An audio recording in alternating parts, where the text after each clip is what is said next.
Store in the world. Theresa May still lives there.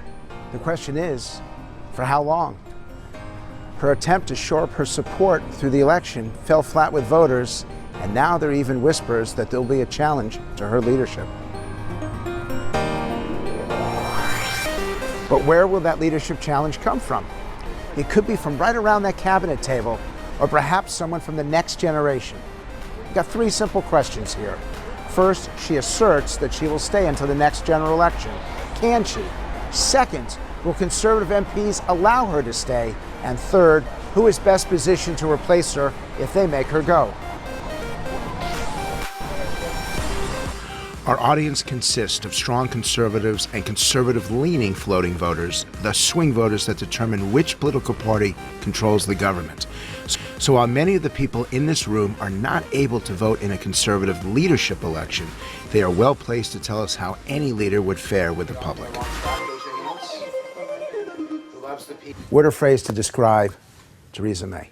Marmite. Marmite? Love it or hate it. I don't think she's very convincing as a leader.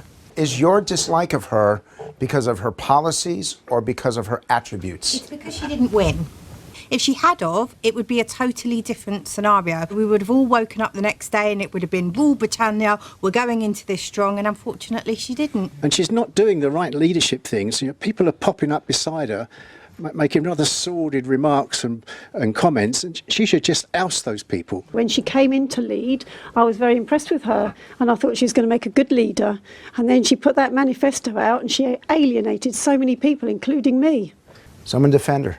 She could have turned and run. She could have quit. She was. They were calls for her to resign, and she actually didn't. She stood firm. She faced everybody head on, and she's just got on with the job. I wanted Theresa May to be Mrs. Thatcher, strong, Yes. able, that can push us through Britain. I don't care whether she has. Who agrees with that? Yes. Who wanted her to be? So you, particularly over here, is she Margaret Thatcher? No. How does Brexit and guiding Britain out of the EU, does that make you like her more or less? More. Brexit is so important to us now. If we start chopping and changing, the world is going to keep us as a laughing stock. And that's why it's not whether I like her or not, it's that we have to keep her to keep our status quo and our momentum. Yes, and she's doing a good job. She's got no one is going to agree with every decision she makes. No one is going to agree with everything. It is like a divorce. We asked our audience to watch some of the Prime Minister's speeches, and we gave each of them a dial to rate her performance on a second-by-second basis. I can see the results, but our audience can't.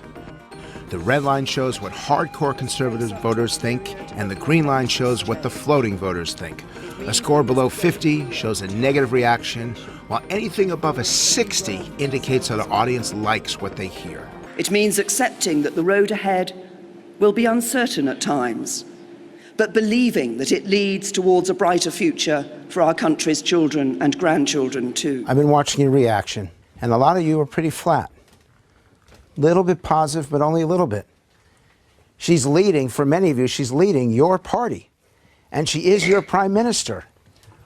But the dials show a reaction that's really, really neutral. She's not speaking on her own behalf. She's speaking on behalf of the 52% and not the 48%. So it's not surprising that it's only slightly positive. It's not from the heart. She's just paying lip service. There is something slightly lacking in her delivery. There's some strength. You guys agree with that? I liked what she said. I do like her speech. I absolutely 100% admire her professionalism. She's utmost professional, but she needs more passion and empathy with everyone around her who's trying to support her and belief in what she's doing. She was trying to come across genuine there, but it was a little bit underplayed. If Theresa May leads the Conservatives into the next general election, who thinks the Conservatives win the next general election? Raise your hands. 1, 2, 3, 4, 5, 6, 7, 8, 9, 10 of you. So 15 of you don't. So you want her to lead the Conservatives, but you actually don't think she can win it. Why? Because she started something that she's got to finish now. Yeah. Going forward, going through Brexit and everything, people may change their minds. Why do you think she wouldn't win? She's not a natural-born leader. We need someone in there who can actually go to talks, stop dealing with minutiae matters, and get on with the actual negotiating that we really need. And who that person is is exactly what we're going to talk about when we come back. Moments ago, we talked about Theresa May and what you thought of the Prime Minister and who should lead this country. Now we're going to get specific. Of course, until there is a leadership contest, any number of candidates could come forward. But we looked at the 5 potential contenders who have repeatedly performed well in surveys of party members and opinion poll. Looking at this list, and you see these 5, and you see her, does this make you want to make a change? Raise your hands. Less than half of you. Who says status quo? So you're not turned on by this list. How come? It was backbench MP and government outsider Jacob Rees-Mogg who got the strongest first reaction. I think he has some opinions on gay marriage that I don't think would settle well with the rest of the country. He's a conviction politician, which is something the Conservative Party is badly missing at the moment. Let's remove this. And the taxpayer. We then asked our audience to watch clips of each potential candidate and again use our dials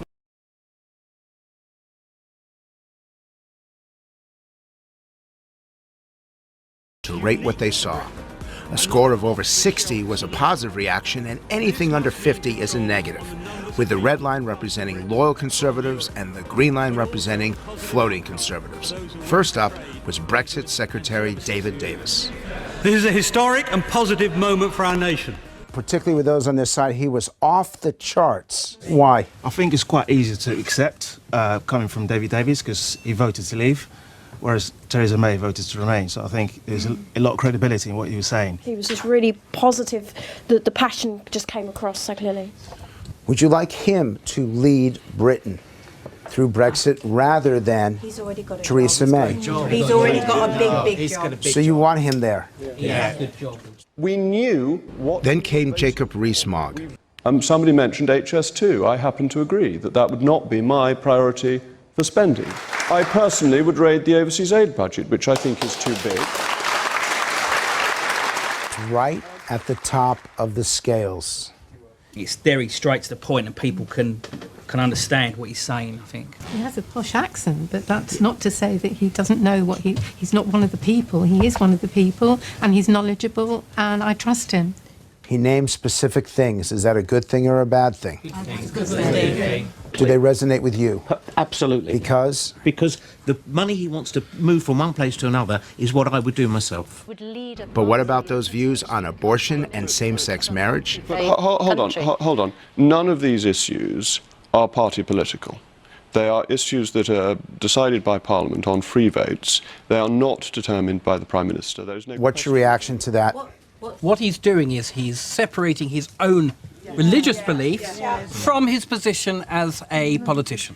It's obviously a personality contest, and that is not going to get you favour with the vote. I think I fundamentally disagree with his opinion, but I think he articulated himself incredibly well. The deficit is down by 3/4. Chancellor Philip Hammond was next. Of everyone you've seen speak, you're even laughing because you know what I'm going to tell you. Why? She's so dull. It's very simple. He could be an accountant. He said to people on low income that they're £1,600 better off or something, 1,400, whatever. And that must really offend people who know they're not in real terms. Did he connect to you at all? Not really. Why not? Really dull, boring, just bland. I would fall asleep. It's good with the number crunching, but for anything else, I don't think it's going to be anything. Then we moved on to Foreign Secretary Boris Johnson. We vote leave and take back control. I believe that this Thursday can be our country's Independence Day. Could you ever imagine him leading the Conservatives into an election? Yeah, absolutely. Who could imagine it? Raise your hands. He's a Columbo character. You may think he's a buffoon, but underneath it, it's all going in. He's very, very intelligent. Yeah. But then we played this clip. I think one thing in particular that we are looking at is measures to. Hang on a second. He should know the content of the Queen's speech. If he doesn't know the content, he was exceedingly badly prepared, which is poor. That doesn't make you feel worse about him? No, not in the slightest. Why? Because it's a rare time that he's got it wrong, but most of the time he gets it right. And he'll waffle from time to time, and then you just forgive him because it's Boris. Finally, Home Secretary Amber Rudd. She stood in for the Prime Minister in that leaders' debate. Could she stand in and lead the Conservative Party? I just don't think she's got the fire. I think she's very capable. I don't think she's leadership material. She's backroom staff. I would agree. Let's bring the board in. We then asked the audience to vote, one by one, for each person they would eliminate from any potential leadership race. Philip Hammond was quick to go, followed swiftly by Home Secretary Amber Rudd. But the next casualty was a surprise. I want one more to go. Boris.